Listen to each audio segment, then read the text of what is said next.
to the Chasing Goalpost podcast, where we share personal finance, investing, and business insights with all of you, a community of active income earners looking to achieve your own goalposts.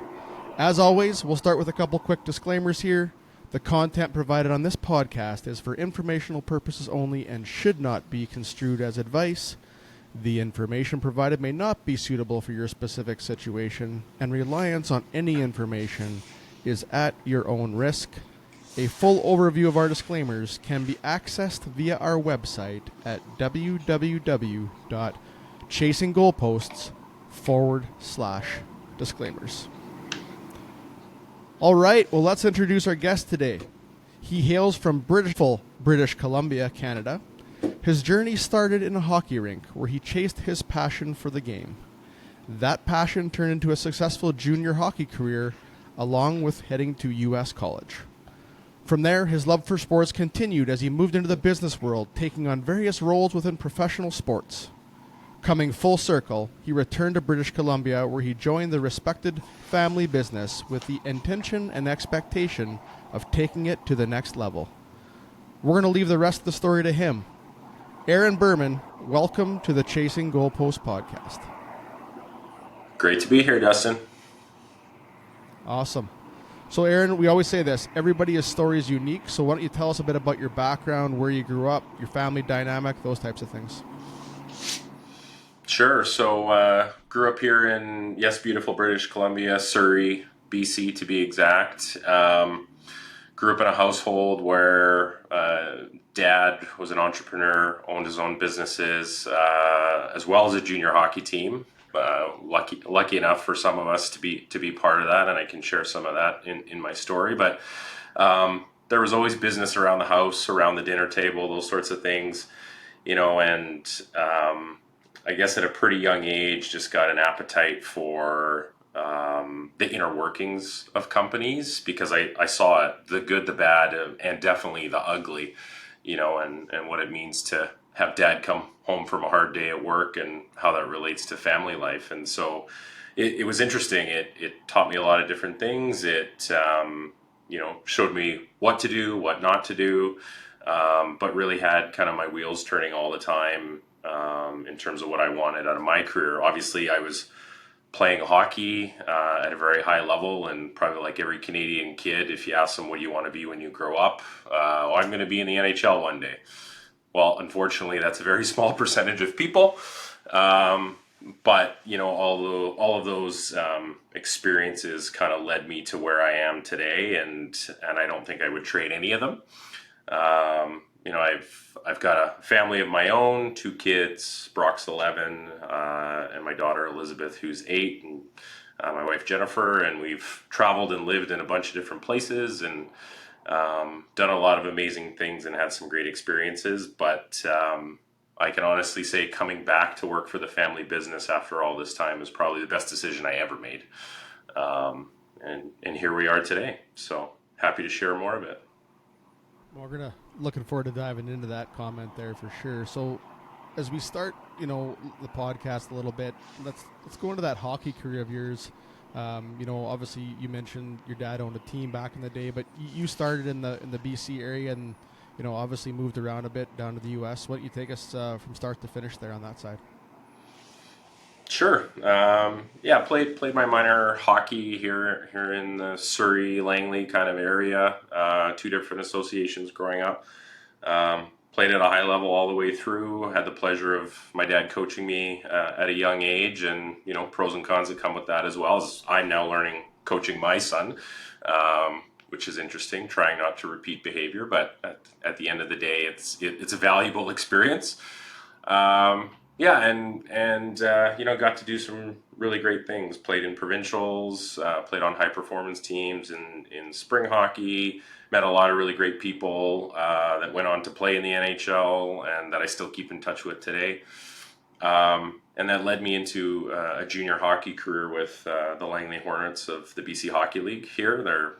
They've changed hands a few times, and now the Langley Rivermen, still in the BC Hockey League, but had 4.5 successful seasons there. Was an alternate captain in my 20-year-old year, And we had some good teams, we had some mediocre teams, but at the end of the day, again, just really unique experiences to play junior hockey, kind of in your home city too. So, you know, as I said before, my dad for many years was a part owner of that franchise along with a couple others, and so you know, little did I know that playing for my father's team would teach me a lot of life lessons that, again, I'm living out now, working in the family business. Pros and cons, no doubt, and, but a lot of good learnings. And then from there, you know, as we got to the end of my 20-year-old season, I was lucky enough to get a scholarship to go down and play at the University of Wisconsin Superior. Played alongside some pretty awesome teammates and do a lot of different things. I mean, memories that stick out for me there were, you know, winning a NCHA league title. I think it was in my first year that I was there, and some really, you know, unique experiences, and just live the college athlete life, being able to focus on those things and excel at my hockey career. So, you know, it came to a point for me where I think we had to make a choice if I was going to continue to pursue even minor pro or professional endeavors, and you know, potentially those things could have been there. But for me, I think I realized also, just seeing at a younger age, that there's a decent career to be made in the business of sport. Being that, you know, I saw my father own a junior hockey team, and I happened to know a lot of people in that circle, I kind of realized that I was probably better off working in the business of sport than continuing to ride the bus and slug it out. You know, and so my young Canadian aspirations, I think, faded away, and reality started to set in that we needed to choose a different adventure. So, but I mean, hockey has made me who I am. Team sports has made me who I am. I read a ton of stuff on leadership, and I try and bring that team environment to even our business today. And I think that the aspects of dedication, determination, and hard work that you have to have as a high performance athlete is very much the same if you want to be successful in the business arena. You know, and we say here at our company quite often, if you're the type of person that's just okay with good enough, then it might not be the right place for you. And that's because that's who I am, and who we are as people. And I think hockey taught me that. Training taught me that, and the people I surrounded myself taught me that, and we're doing the same things today. So cool experiences, wouldn't trade them for anything. And now I get to live them with my son. Also playing high performance hockey here in Langley, and I coach as my way of giving back to the game. And I enjoy watching them grow as players and people as well. So it's very rewarding. No, that's great. We appreciate the context there. There's a lot to unfold there, but you know, one of our things we've always said here, and you alluded to it in your last comment there, so there's a lot of parallels between business and sport. And you know, as we think back on careers, it's like, okay, what did we learn during those time frames? How did it shape who we are, and how did it impacts your career success too, because you see those, you know, those levels of adversity that you go through playing, you know, not professional sports necessarily, but high performance sports, and those translate directly into the business world, as you mentioned. So let's dive into that. Let's dive into that active income career of yours, right? You said in the opening, we mentioned that I think the first 9 years, if I'm not mistaken, you had a few different roles in the professional sports world. Maybe give us a glimpse into what that was like, and maybe some of your fondest memories from that chapter of your career. Yeah, well, I mean, when I finished my playing career, 24 years old, came home, and like I said, the family still owned the junior hockey team. At that time, they had moved them about 4 hours northeast of here to a little old town called Kelowna, BC. And they're now the West Kelowna Warriors, still in the BC Hockey League. And so I got the opportunity to go up there and run the business operations of the team as a director of ops. You know, funny again, in these sorts of instances, you get kind of thrown into the fire, and it's a sink or swim mentality. You got to figure out what's going on. But when I I left University of Wisconsin Superior with a double major in marketing and international business. And so I came back and we were selling sponsorship and doing ticket sales. And, by nature of my playing background, got involved in some player decisions and all kinds of fun stuff when you're a staff of 5 people plus coaches, right? So it's kind of all hands on deck. But again, it allowed me to kind of figure out what aspect of the sports business I enjoyed most. And for me, it was really the aspect of sponsorship sales. So from there, I was there for about a season with the club. And then my father and I actually started a little sports consulting business that was doing sponsorship sales for the entire league. And so from there, it was working with the 17 clubs in the league and the league office to sell kind of league-wide sponsorship deals. And again, all these things started to happen organically, and we ended up meeting a variety of people who were working with the organizing committee of the 2010 Olympic Games here in Vancouver. Talk about the pinnacle of your sports career right off the hop, but we ended up getting contracted, my father and I, to sell sponsorship and group tickets for some of the test events that went on just before the Winter Games. So it was women's Four Nations, hockey, speed skating, and figure skating. And so we got involved in some large sponsorship agreements with some companies here locally around those events. And again, it started paving this path for me of my journey in the sponsorship arena and the sales arena. And so, we got through the games and had some successful events, and I learned a lot. And then we ended up volunteering at the games with the ice hockey crew. And the interesting thing about the Olympics is the volunteers are, very well respected, highly educated, highly accomplished professionals that end up volunteering at the games.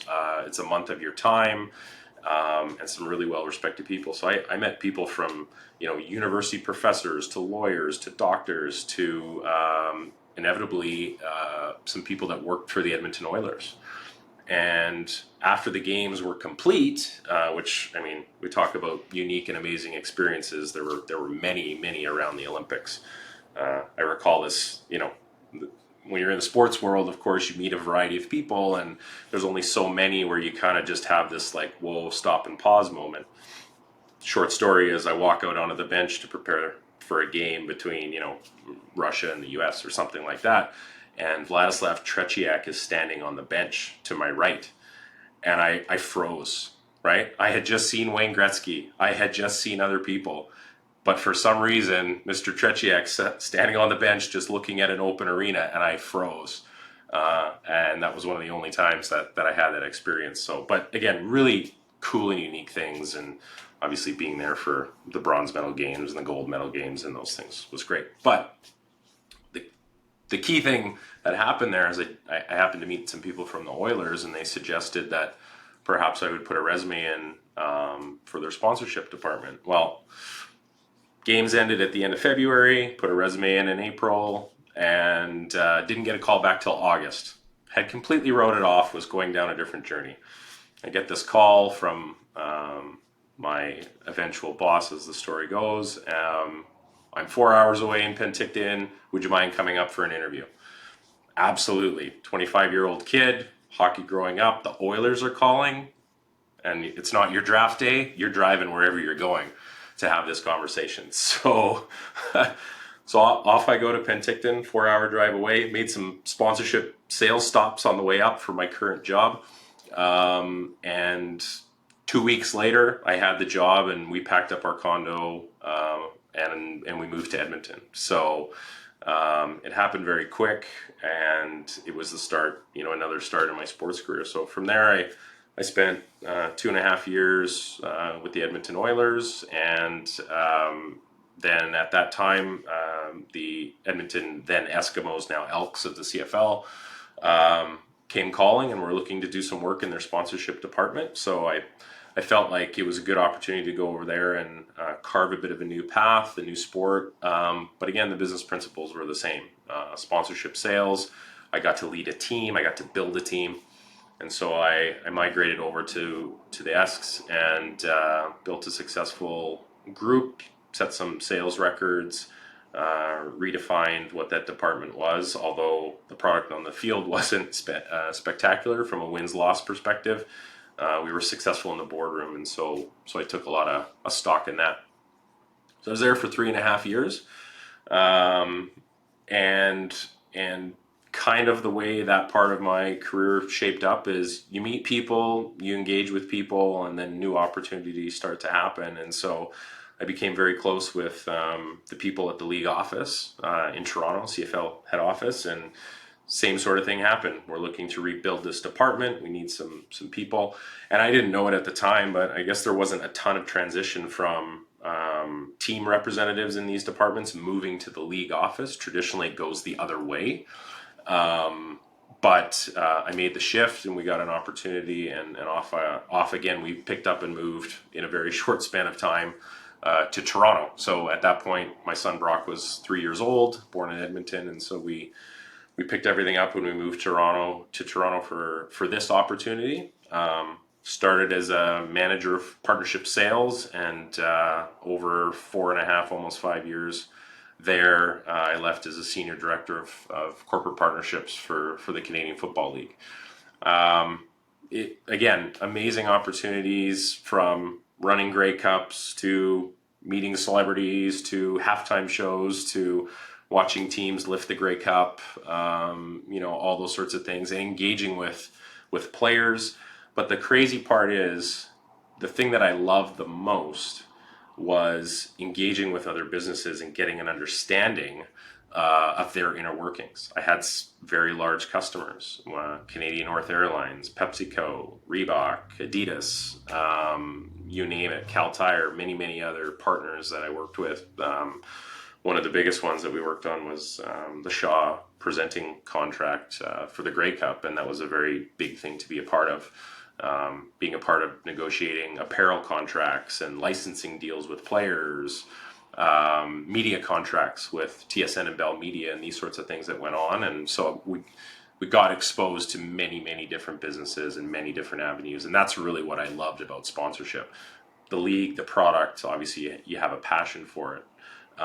But being able to learn about all those different businesses, I think it also gave me unique experiences that have helped me here now in my day-to-day work.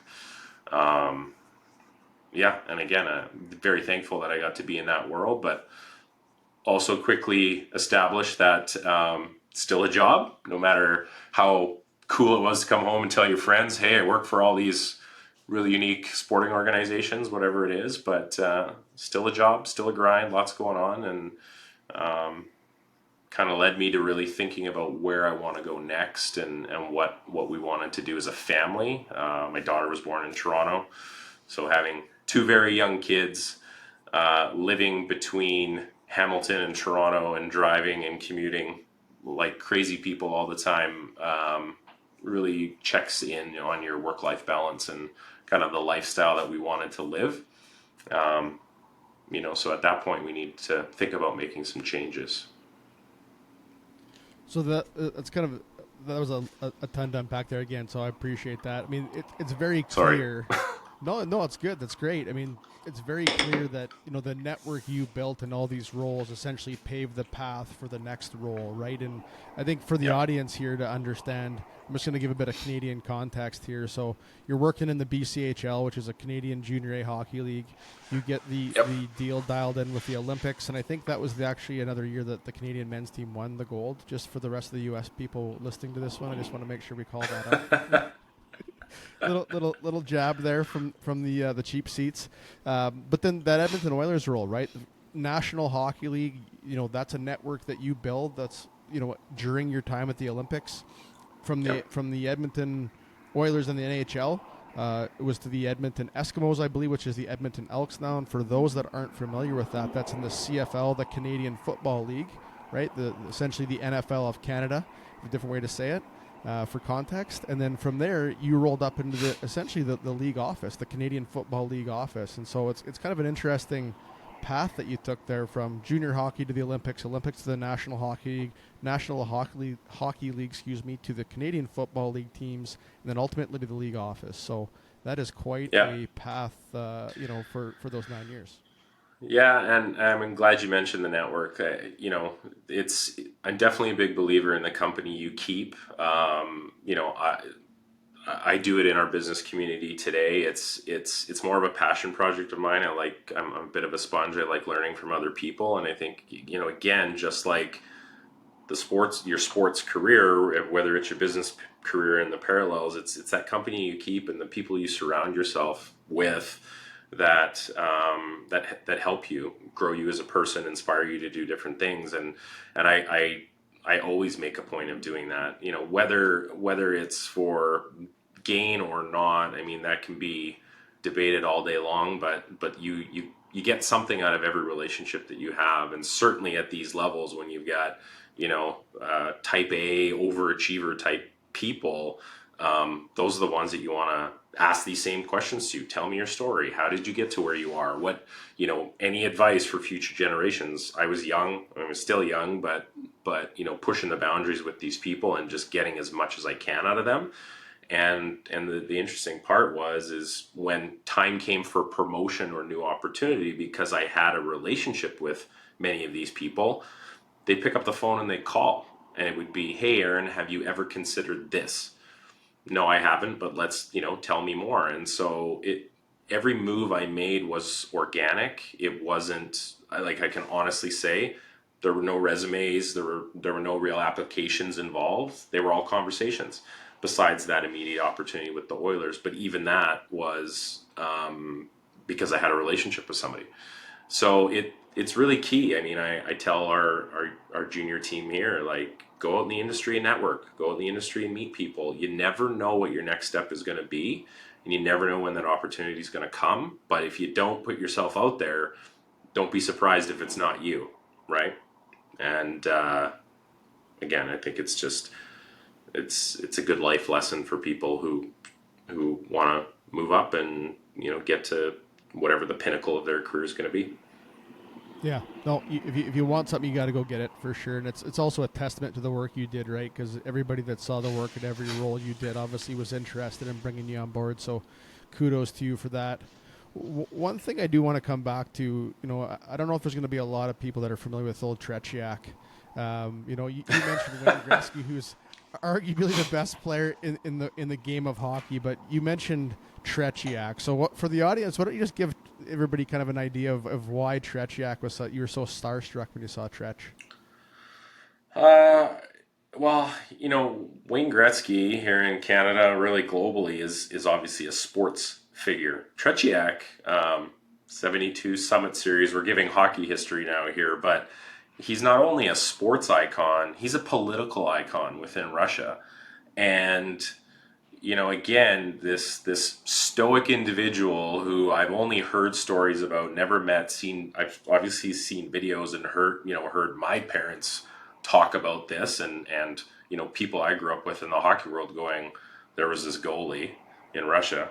Um, he was the nicest man I had ever met.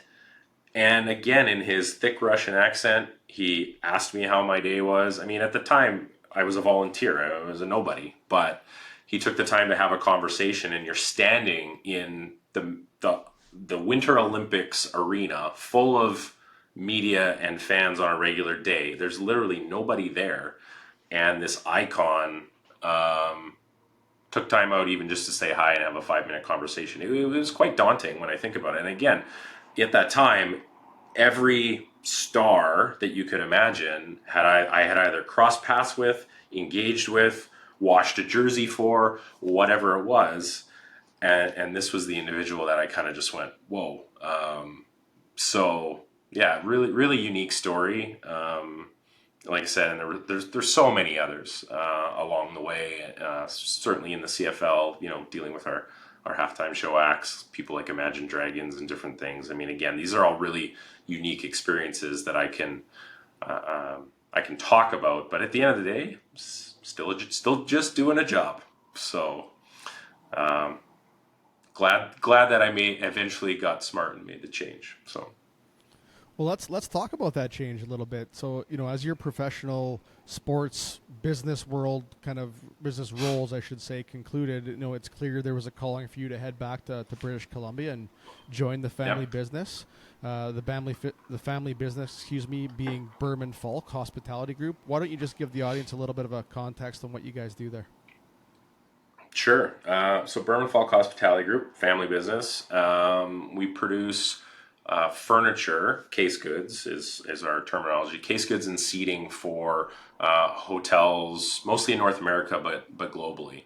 Traditionally, we work in kind of the 4 and 5 star hotel space, and we are the manufacturer of records. So we work with design firms all over the world. We work with purchasing agents or procurement firms, and we bring their design inspirations to life in terms of many hotel rooms that probably some of the audience have even stayed in. So it's a really unique and fun business. It's an international business. So going all the way back to my education, I took international business because I thought it was cool, and lo and behold, here we are using my degree, which is I'm sure my parents are happy about that. So that's great news.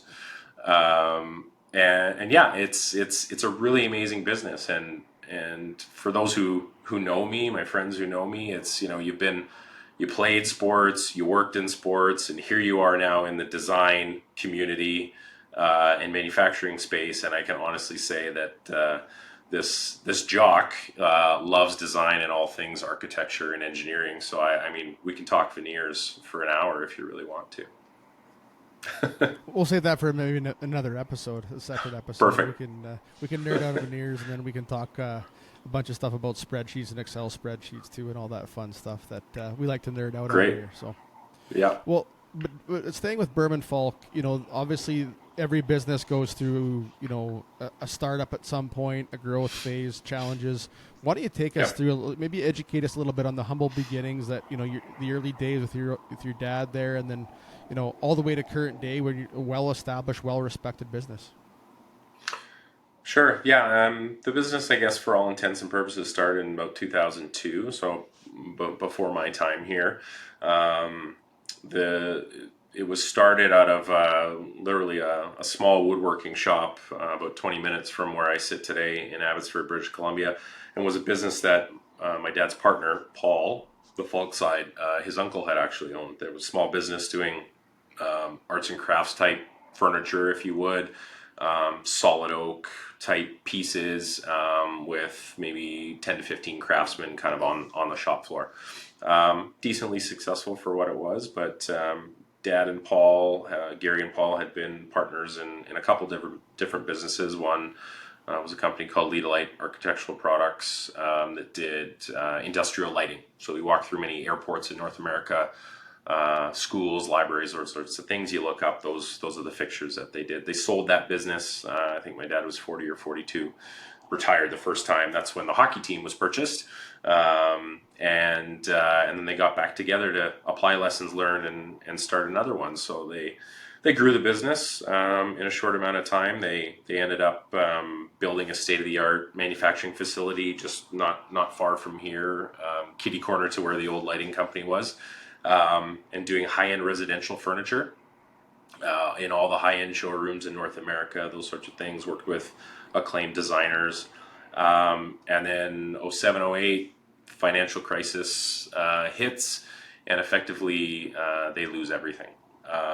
Have to close the factory doors, have to pivot the business, and those sorts of things. But the unique thing that happened at that time was they started bringing in parts and pieces from Asia, seating pieces, kind of different wood pieces, and doing a lot of the finishing inside the remainder of the factory here.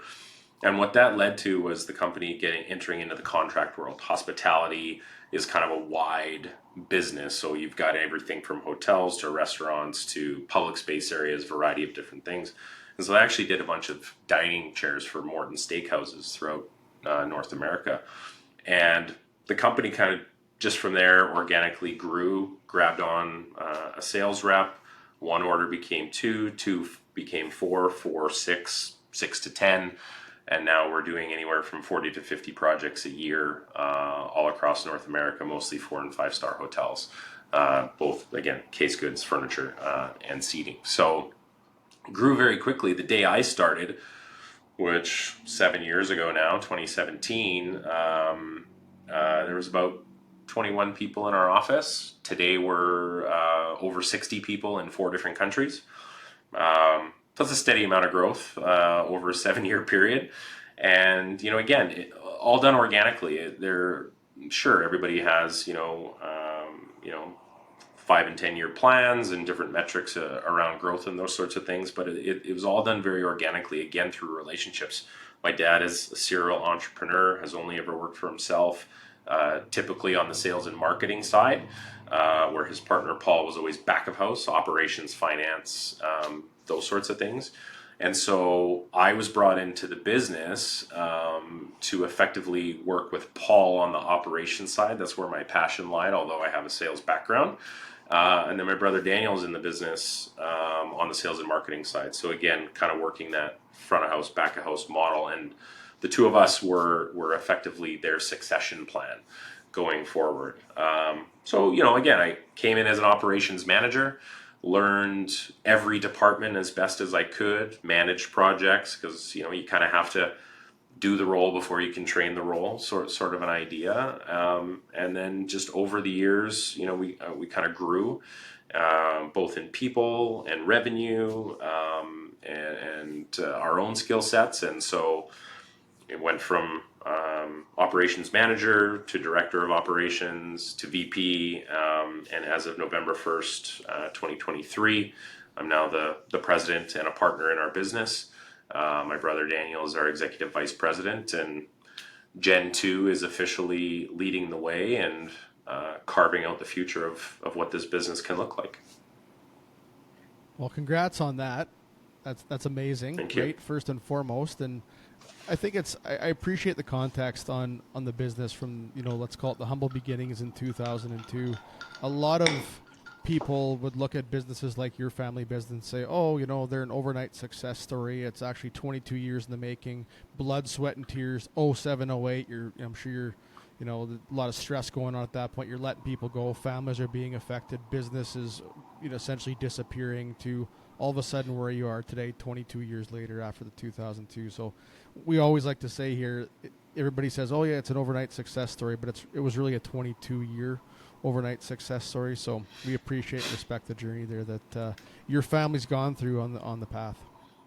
Yeah, a lot of blood, sweat, and definitely tears. I mean, one of the things that I admire most about my dad and Paul, and obviously my parents and his partners is just that they made a point. 07 and 08, when all that happened, effectively they lost everything. They made a point of paying every single creditor back every single penny that was owed.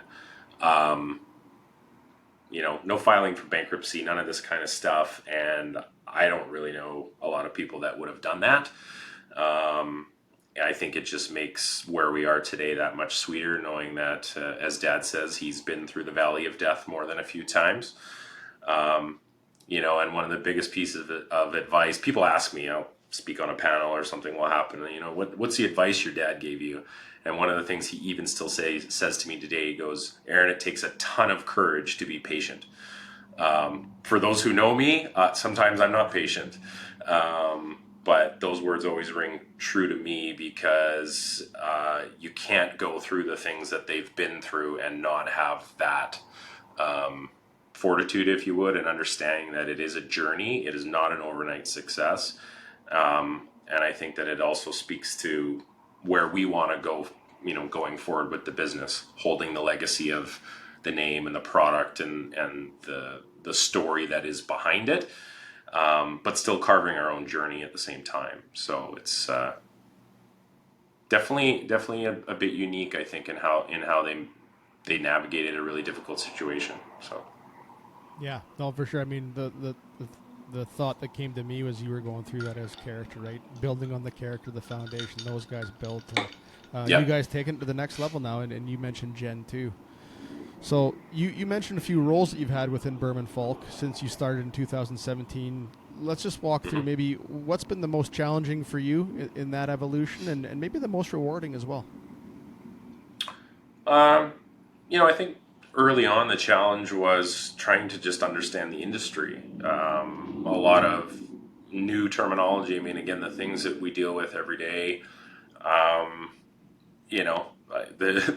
it's not a joke, but the going joke, as I say to my dad, is: Have you ever managed a business through a global pandemic? Um, and here we are. All of a sudden, we've done it. So, it's things like that it's the unforeseen in an ever changing business.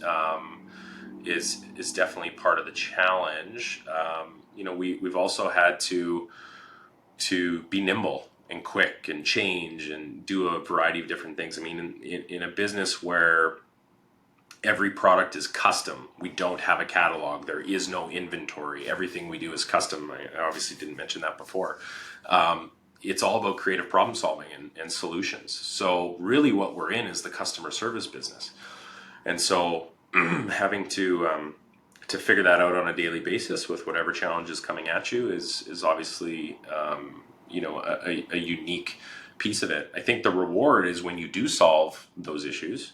I'm talking tactical now, but you solve those issues and you wow a customer, maybe even in a difficult situation. That's very rewarding on a business level and even on a personal level, right? We talk about that as a team. Is the service we provide is something that people recognize us for in the industry. Yes, the quality stands for itself at our level of product. We say that the quality is table stakes. It's all the intangible stuff. It's all the other things that we have to bring to the table that make us unique and that have customers coming back. And so that's kind of like the challenge, and then gets to the reward. I mean, on a personal level, I'm really excited about the succession planning that we've done. Obviously, my end game, whether it would have been in the sports industry or here, was to lead a business and lead a team, and we're doing that now. It's our business, and so we get to carve our own journey, choose your own adventure, if you would. And it's going to take us down some really exciting paths. It may be in this discipline, it could be in others, but at least we have choice. And as much as I love my past career, I wasn't the one making those choices. I got to a spot where I could affect a lot of change and do a lot of things, and I took great pride in that. But this is a whole different engagement, and also a lot more pressure, to be perfectly honest, because we've got 60 employees, and they have families and mortgages and their own career aspirations, and we feel very responsible that you know the that we are the catalyst to ensure that's stable for everybody going forward. So we ensure that we're sharing our vision for where the business is going, and talk about financial success and what that means and where we want it to go, and what that means for everybody who's involved with the business. And it's also going to open up new career paths for people who are internal. We don't even know what those are yet, but there are new things that are going to come where we're going to approach an all-star on our team and say, hey, do you want to open up this division? It's a unique opportunity for them. So that, I guess that's the next path for success, and being able to watch that grow. So we're excited to see where it's gonna land. Yeah, no, very cool. I mean, obviously, when you have a growing business, that opens up opportunities for your all-star team members, and that's very cool and probably exciting for them as well. And appreciate you sharing the context on some of the challenging aspects and the rewarding aspects. Obviously, as you sit in your seat now, it's a different level of stress and responsibility maybe than it was in your professional Yeah. sports world, as you mentioned. So let's dive into this question a little bit. As you look back on your journey, take into consideration all the experiences, insights, and you've kind of mentioned a couple here on the episode today. What's one piece of advice you would give to aspiring business professionals looking to make an impact in their career? If you had to pull one out. Well, really, there's lots, but the one that I would target is ask a lot of questions. ask a lot of questions, get a lot of knowledge, and ask why. Challenge the norm. Don't just do things because that's the way either you've been told it should be done or that's how other people think you should do it. And again, do it in a respectful manner, but always ask why, because there's a lot that can be unpacked when you ask that question. You may discover that you're right. You may discover that you're wrong.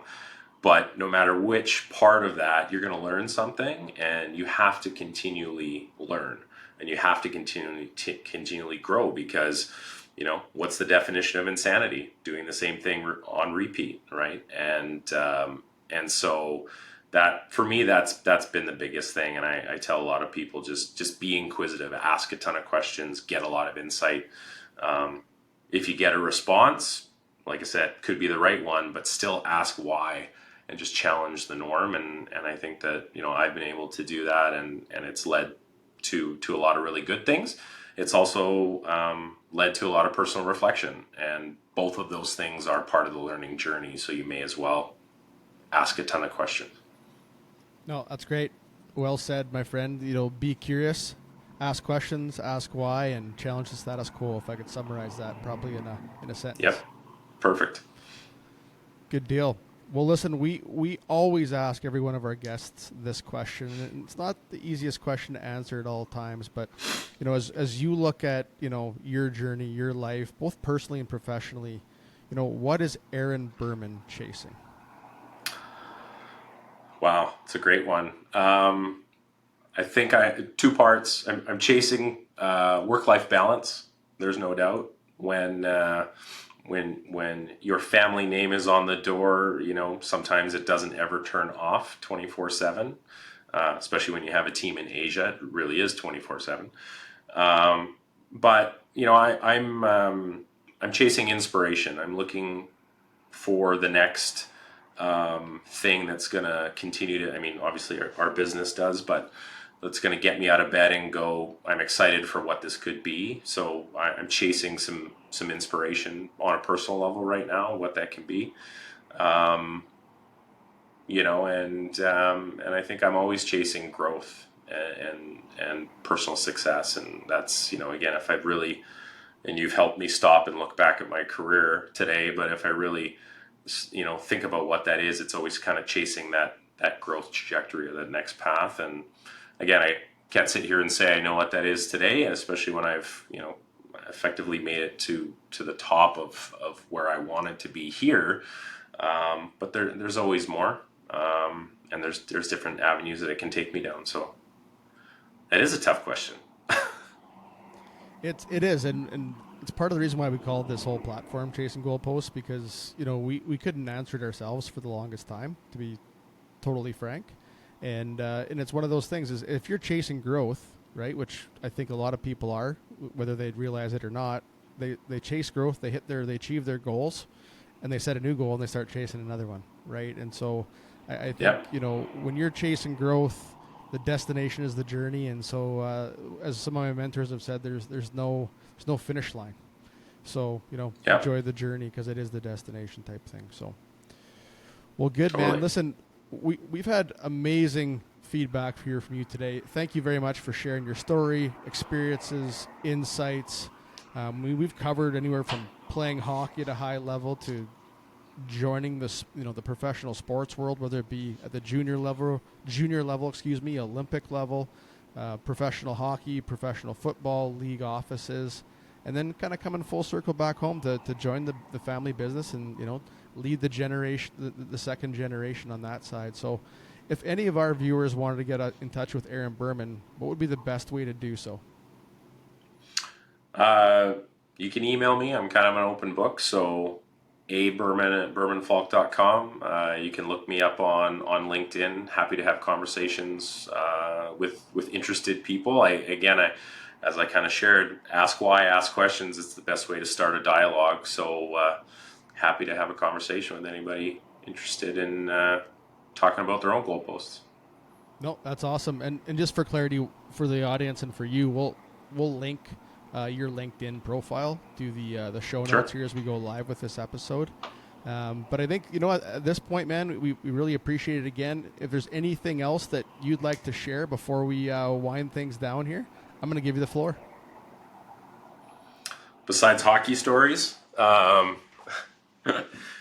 I mean, That's gated content. We got to gate that content, actually. we'll get that content future podcasts. Yeah, that's probably on Yeah, Spit and exactly. Chicklets instead. So, Yeah.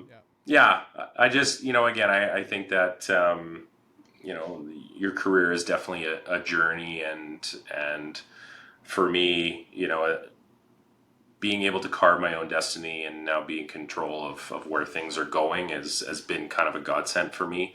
Like I said, I think right off the top, I was very happy with my professional sports career.